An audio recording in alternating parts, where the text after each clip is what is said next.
Assalamualaikum. Today we'll be discussing the muscles of the anterior abdominal wall. There are four muscles: external oblique, internal oblique, transversus abdominis, and rectus abdominis. There are three sheet-like muscles from before backwards. These are external oblique, internal oblique, and transversus abdominis. Okay.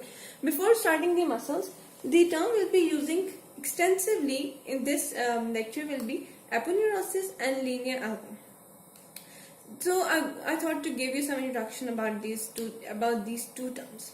Okay, aponeurosis. Aponeurosis is nothing but a white fibrous tissue.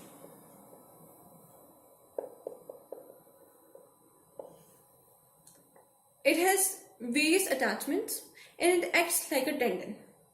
It can join muscle to another muscle, muscle to tissue. It can also join muscle to bone, and it can also form the covering of the organs. And it has appearance of a pearly appearance, the white fibrous tissue. I'll show you a diagram, and every muscle has its own before its attachment. This diagram is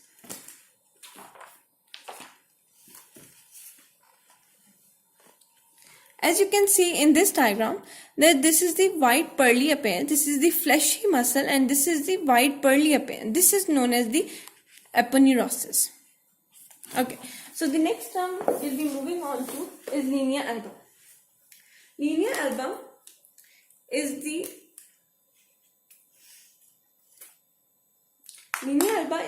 thickening. Linea alba is the thickening of all the aponeurosis of muscles, and it is in the median plane of the anterior abdominal wall, that is, it is in the middle of the abdomen. So this is the linea alba. If we draw, this is the abdomen. So if we draw the abdomen, so in the midline, this thickened is known as linea alba. Okay. Now the first muscle of the group of the anterior abdominal wall, muscle of the anterior abdominal wall, is the external oblique. Okay, so its origin is, I'll show you a diagram.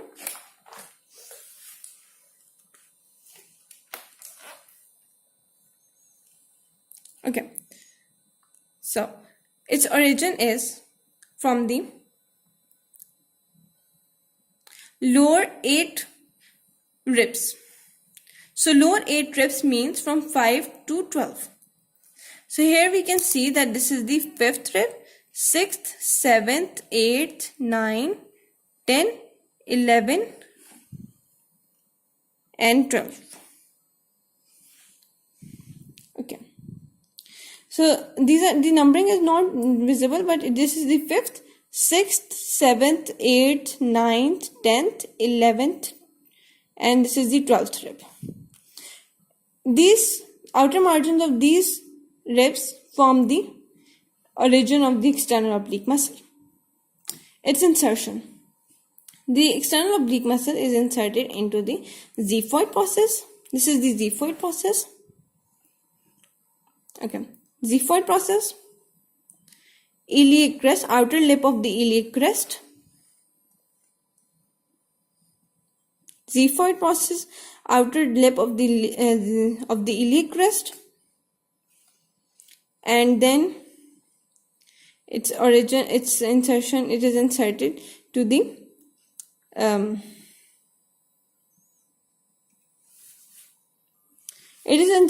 linea alba, which is the thickening of all the aponeurosis, pubic tubercle and pubic crest and pubic tubercle. This is the insertion of the external oblique. So origin is from the lower 8 ribs, from 5 to 12 ribs, and its insertion is in the xiphoid process, linea alba, outer lip of the iliac crest, pubic tubercle and pubic crest. Okay, so next is the superficial inguinal ring. Yeah, the lower margin of the external oblique forms the superficial inguinal ring. It is the triangular defect. It is the triangular defect in the lower margin of the external oblique muscle. Aponeurosis of the external oblique, there is a triangular defect which is known as superficial inguinal ring, and its contents. Its contents are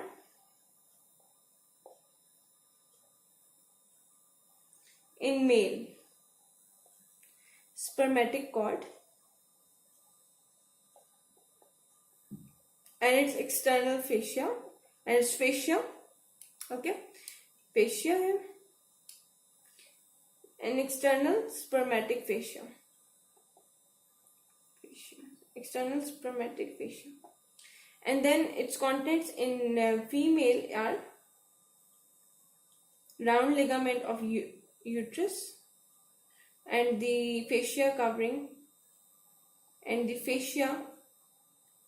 covering the round ligament of uterus. Okay, so these are its contents.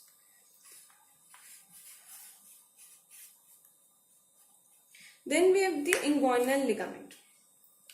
Inguinal ligament, the lower margin of the external oblique aponeurosis folds upon itself and forms the inguinal ligament. It extends from the anterior superior iliac spine to the pubic tubercle. I'll show you a diagram.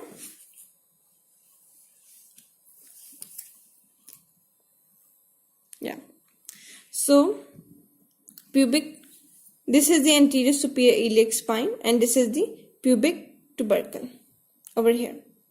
And this is the inguinal ligament. This is another ligament originating from the inguinal ligament is the lacunar ligament. The medial fibers of the inguinal ligament extend and form the lacunar ligament which moves on the superior ramus of the pubis. And from the lacunar ligament, some fibers move on the pectineal line or pecten pubis and forms the pectineal ligament. So these three ligaments are originated from the external oblique: the inguinal ligament, lacunar ligament from the inguinal ligament, and pectineal ligament from the lacunar ligament. Okay. So next we have the another muscle, which is the internal oblique. Okay. Second of the three sheet-like muscles is the internal oblique. Internal oblique, first we'll see its origin and insertion.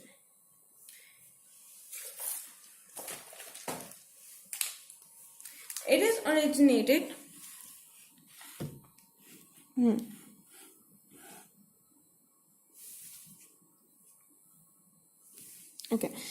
it is originated from the inguinal ligament, which it extends from the anterior superior iliac spine to the pubic tubercle. Then it originates from the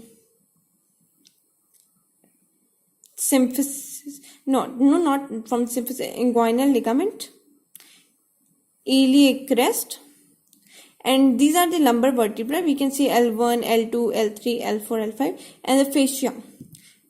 These all vertebrae have their fascia, and it attaches to, which is not seen here, so it attaches to the fascia of the lumbar vertebrae. So now it's insertion. So the insertion of the internal oblique is the lower three ribs, that is 10, 11, 12, xiphoid process. Then the insertion of the internal oblique is the symphysis pubis and the linea alba, that is, this is the thickening of the thickening present at the anterior abdominal wall. Okay, so next we will discuss what happens to the internal oblique. What is its root? Actually, it moves its fibers, the direction of the fibers of the internal oblique is superior-medially. I have a diagram to show that,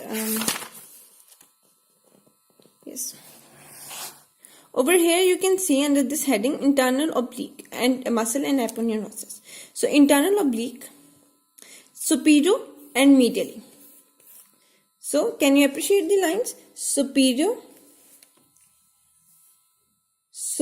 and medially, superior and medially, superior and medially. So this direction is superior medially, and the root of internal oblique is that it moves, actually it moves above the spermatic cord, but then it descends and moves towards the symphysis pubis.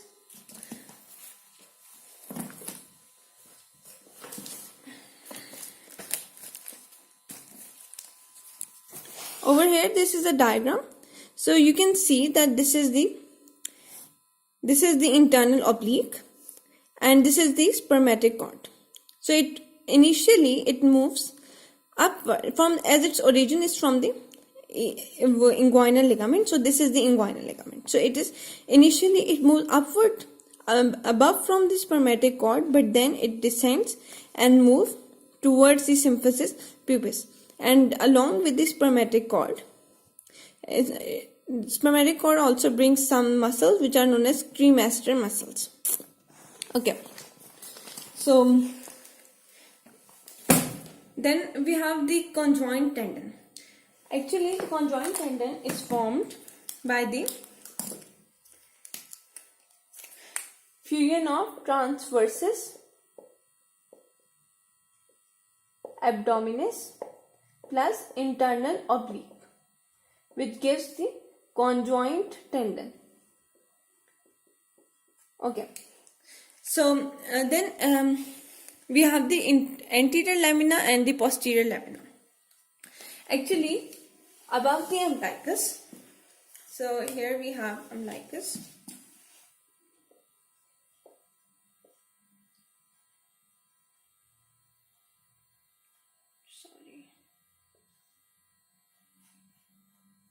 This is the linea alba. Okay, so here we have umbilicus at the level of at L3 and L4. At the level of third lumbar vertebra and the fourth lumbar vertebra. So at the level of L3 and L4, we have umbilicus, and before the umbilicus, the anterior. And in the anterior abdominal wall, the internal oblique divides into anterior lamina and posterior lamina. The anterior lamina moves. Okay, first I'll tell you about this is the rectus abdominis, which I will come to it later. This is the rectus abdominis. Okay, so anterior lamina moves above the rectus abdominis, and posterior lamina moves behind the rectus abdominis. Okay, so if we see the cross section, we'll see the external oblique,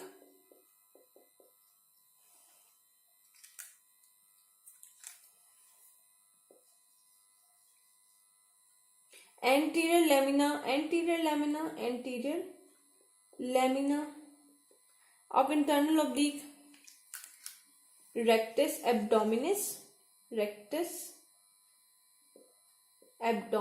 ठीक है, and then we'll see the posterior lamina. Okay, so but below the umbilicus there is no such division that anterior lamina and posterior lamina. The internal oblique as a whole crosses the rectus abdominis muscle from above. So this is the rectus abdominis muscle, and above, after the umbilicus, the internal oblique crosses it from above. And the curve, the area where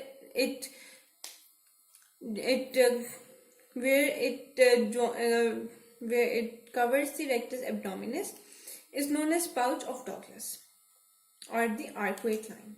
Its another name is arcuate line. Arcuate line. Okay.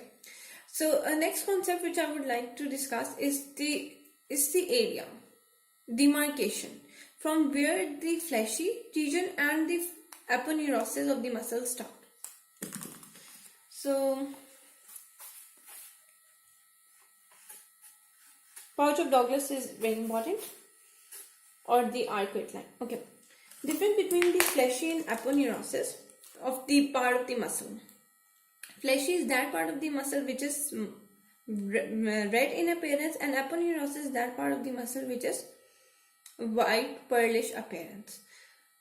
So for this we will draw a line from the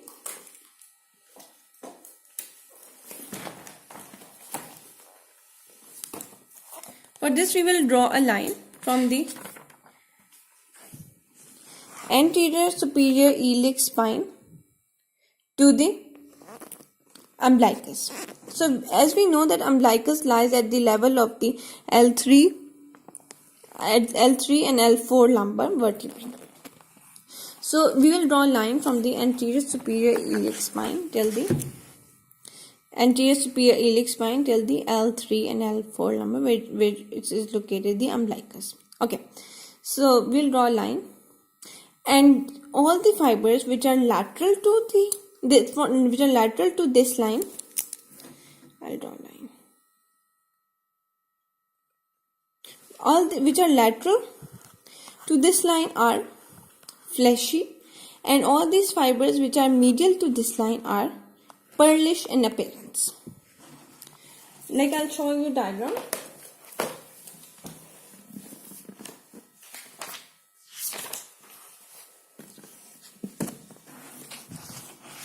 As you can see in this diagram, that this is the umbilicus and this is the anterior superior iliac spine. So if we draw a line from the anterior superior iliac spine to the umbilicus, all the fibers that are lateral to it, these are away from the umbilicus, from the body. So these are fleshy in appearance, or all the muscles which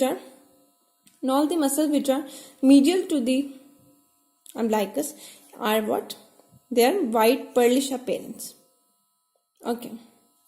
Lateral fibers are fleshy in appearance, and the fibers which are medial to it are white pearlish appearance, which are known as aponeurosis. Okay. Next muscles are transversus abdominis and rectus abdominis, which we will discuss in the next part. Thank you.